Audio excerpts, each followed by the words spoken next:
Jakarta dianggap sebagai sumber masalah. Karena itu memindahkan ibu kota negara dan mengganti namanya mungkin dianggap semacam jalan pintas dan kesempatan membagi citra buruk itu kepada kota lain.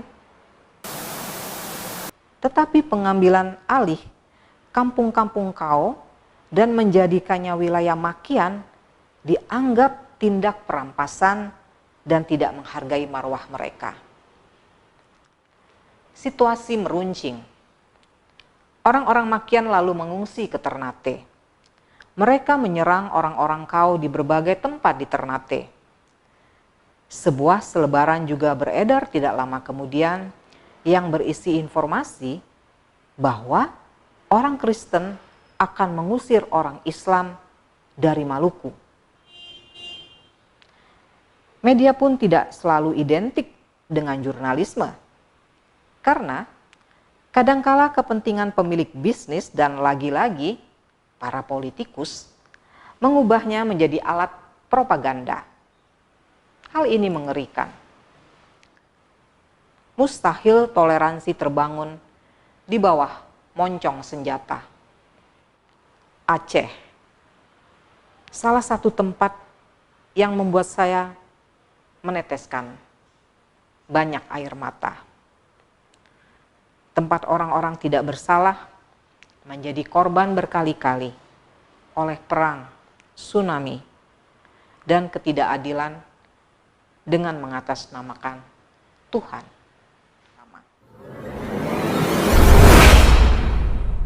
Teman-teman, selamat datang di channel Mak Cik Linda. Ini adalah vlog edisi perdana saya. Kali ini saya akan bercerita kepada kalian tentang salah satu tulisan di dalam buku terbaru saya, Adakah Air Mata untuk Orang-orang Tak Bersalah.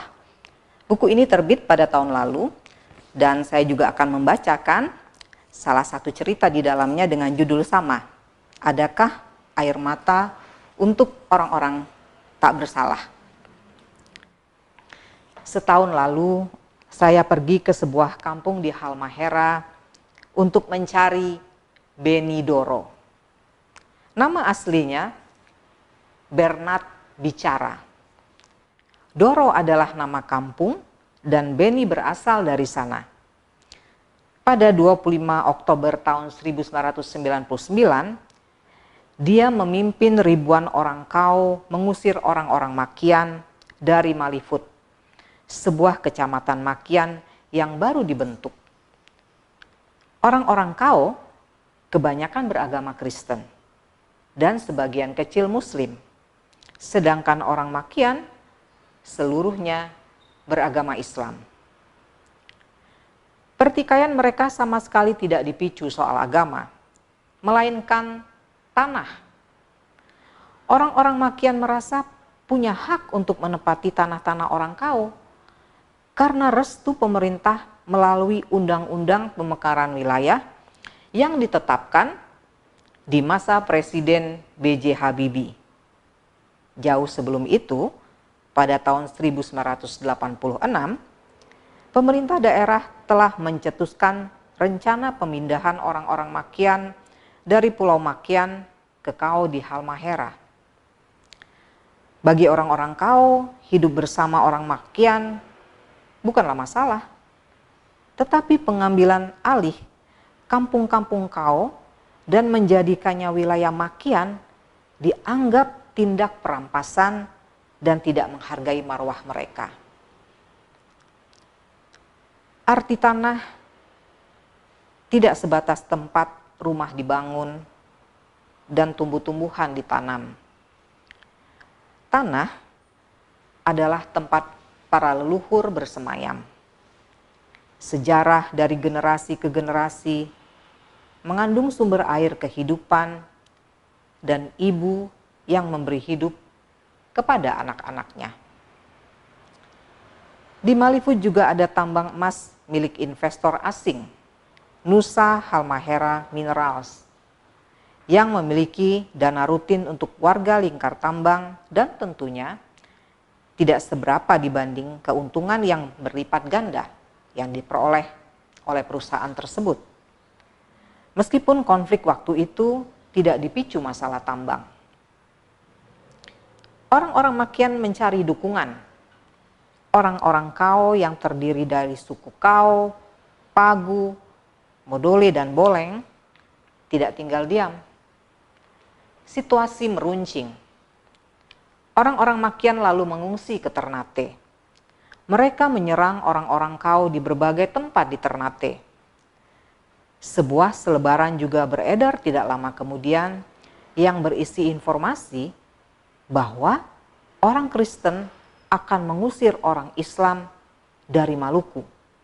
Ketika itu Halmahera masih bagian dari provinsi Maluku.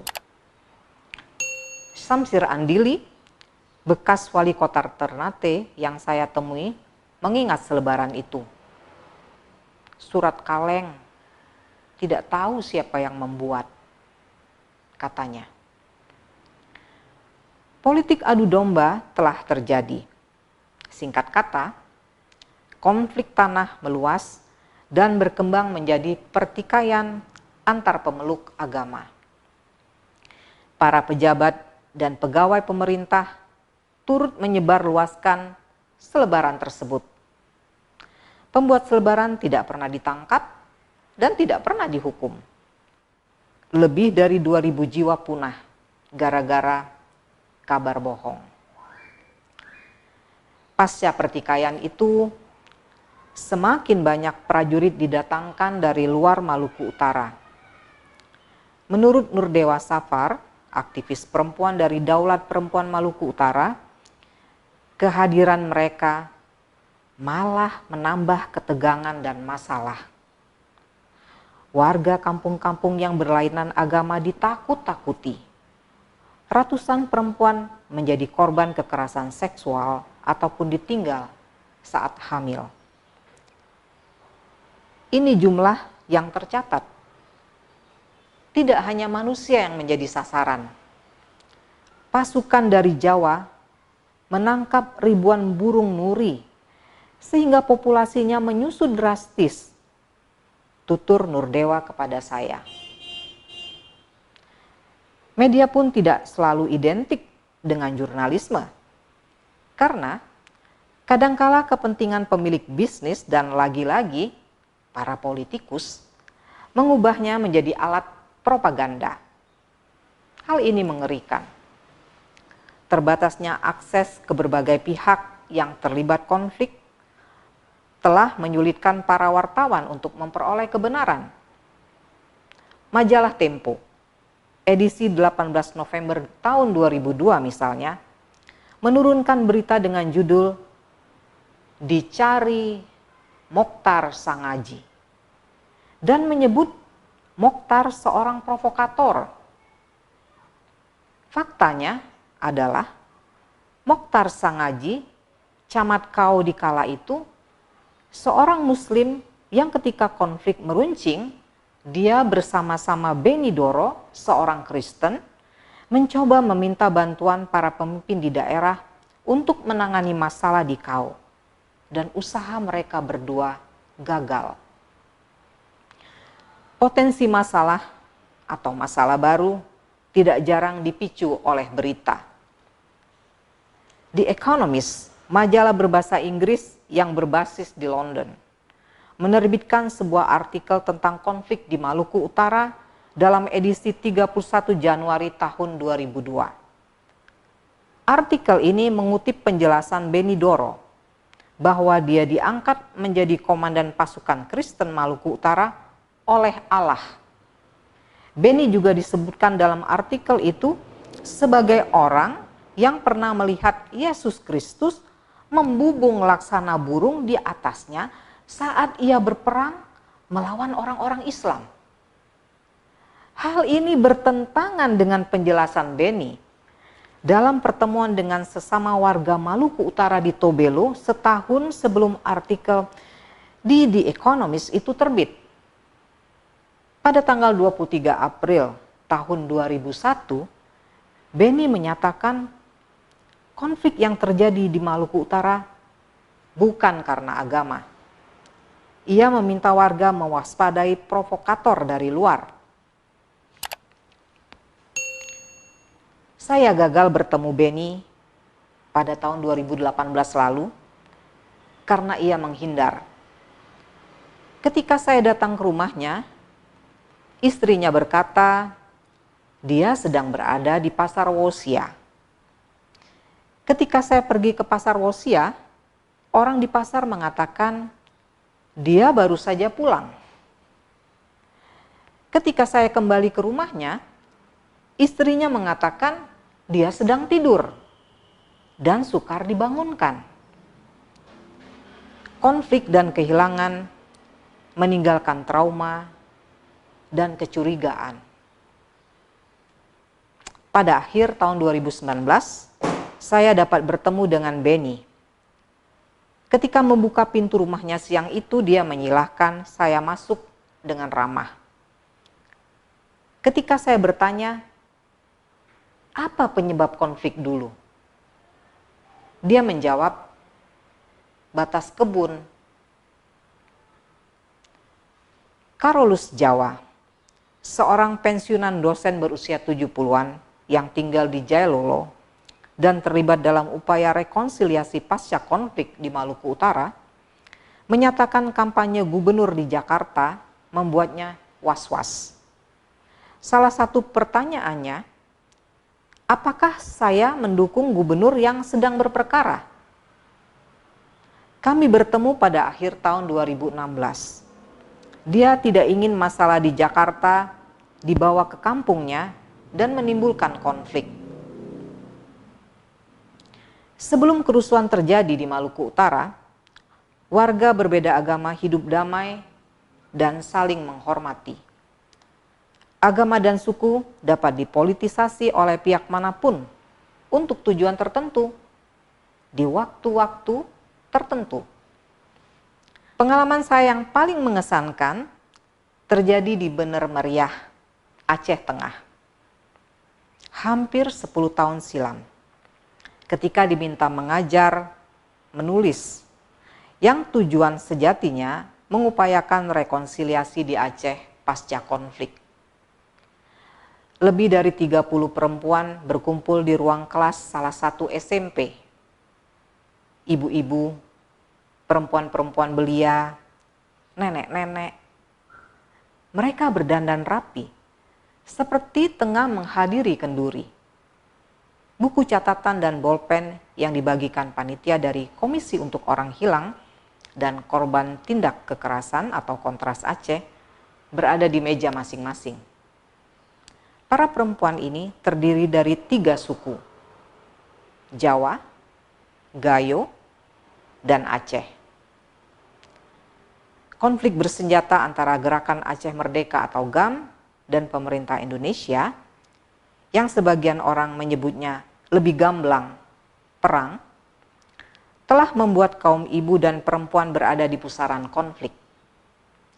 GAM menuntut kemerdekaan Aceh karena menganggap Indonesia tidak adil dan tidak mampu mensejahterakan rakyat Aceh. Tiap orang di ruang kelas telah menjadi saksi atau korban kekerasan. Saudaranya dibakar, ayahnya ditembak, anak laki-lakinya harus mengungsi, rumah dibakar, kebun dibakar. Di malam tertentu, operasi pembunuhan terhadap warga terjadi. Dalam kelas, mereka memilih untuk duduk berkelompok berdasarkan suku. Meskipun kesepakatan damai antara GAM dan pemerintah Indonesia telah ditandatangani pada 15 Agustus tahun 2005 di Helsinki, Finlandia, tetapi perdamaian yang sesungguhnya membutuhkan proses dan waktu. Suku Aceh menganggap suku Jawa mendukung tentara Indonesia. Suku Jawa menganggap suku Aceh mendukung tentara GAM. Suku Gayo dianggap mendukung suku Jawa. Mustahil toleransi terbangun di bawah moncong senjata. Keberagaman pun dipaksa menjadi keseragaman, ikut sana atau ikut sini. Risikonya silahkan pilih sendiri. Pelembagaan dan penerapan syariat Islam di Aceh pasca konflik membuat orang-orang Aceh dianggap turut bertanggung jawab terhadap berbagai tindak kekerasan yang mengatasnamakannya. Beberapa juru bicara GAM yang saya wawancarai membantah telah menyetujui pelembagaan syariat Islam di Aceh. Pada tahun 2001, 4 tahun sebelum perjanjian Helsinki ditandatangani dan peraturan-peraturan daerah tentang syariat dikuatkan, Presiden Abdurrahman Wahid atau Gus Dur telah mengeluarkan undang-undang yang mengesahkan penerapan syariat Islam di Aceh. Penekanan dari pemerintah Jakarta tentang urusan beragama diatur oleh pusat makin membuktikan bahwa pemerintah pusatlah yang menentukan pelembagaan hukum agama di Aceh, bukan atas keinginan rakyat Aceh ataupun GAM. Pemerintah Jakarta menganggap penerapan syariat Islam dapat menjadi peredam tuntutan kemerdekaan Aceh, sebuah penyelesaian politik. Perjanjian pun ditandatangani kedua pihak. Sedangkan korban jiwa yang ribuan jumlahnya, mereka yang hilang, disiksa, ataupun diperkosa, tidak pernah mendapat keadilan. Para pelaku tidak semuanya tersentuh hukum. Pemeluk bermacam agama di dunia ini menjalankan syariat agamanya masing-masing, yaitu jalan mereka menuju Tuhan. Namun pelembagaan syariat Islam di Aceh dan pelaksanaannya melalui peraturan pemerintah daerah mendatangkan masalah yang bertentangan dengan nilai-nilai kemanusiaan dan martabat manusia. Ibu-ibu dicambuk di Janto Aceh Besar karena berjualan nasi goreng di bulan Ramadan untuk menafkahi keluarganya. Seorang mahasiswi diperkosa 2 wilayatul hizbah atau polisi syariat di kota Langsa karena dituduh melakukan maksiat. Di tangan orang-orang jahat, pelembagaan syariat agama telah menjadi pembenaran kejahatan dengan mengatasnamakan Tuhan. Pengalaman-pengalaman itu membuat saya teringat Robert Fisk, seorang jurnalis yang saya kagumi. Ia orang Inggris yang tinggal di Lebanon. Ia meliput banyak perang dan sengketa di Timur Tengah. Salah satu kalimat dalam esainya menjelaskan nasib warga dalam konflik atau perang. Tidak ada air mata untuk orang-orang tidak bersalah yang menjadi korban. Ia menulis esai kritis tentang pembunuhan Jamal Khashoggi, wartawan Arab yang dibunuh di kedutaan Arab Saudi di Turki. Yang pembunuhan ini dikecam keras oleh seorang politikus Amerika Serikat. Dan politikus yang sama malah mendukung secara konsisten tentara Israel melakukan pembunuhan banyak orang tidak bersalah di Gaza.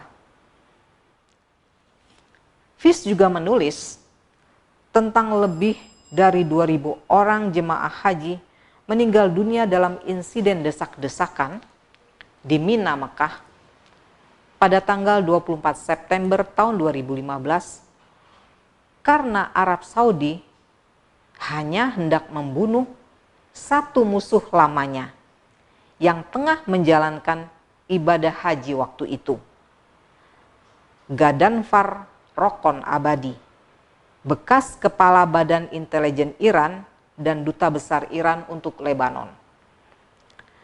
Fisk juga mengkritik serangan-serangan Amerika Serikat terhadap orang-orang Vietnam dulu dan penjara-penjara rahasia yang berisi orang-orang Arab sebagai tahanan, yang mereka ini diperlakukan dengan sangat kejam. Aceh. Salah satu tempat yang membuat saya meneteskan banyak air mata.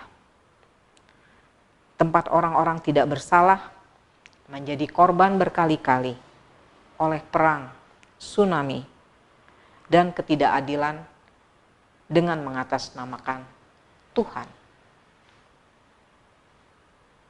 Jadi apakah sekarang slogan toleransi dan keberagaman yang rajin dikumandangkan akhir-akhir ini sanggup menyelesaikan banyak masalah kemanusiaan kita? Bagaimanapun, kebenaran dan keadilan harus selalu menjadi landasannya.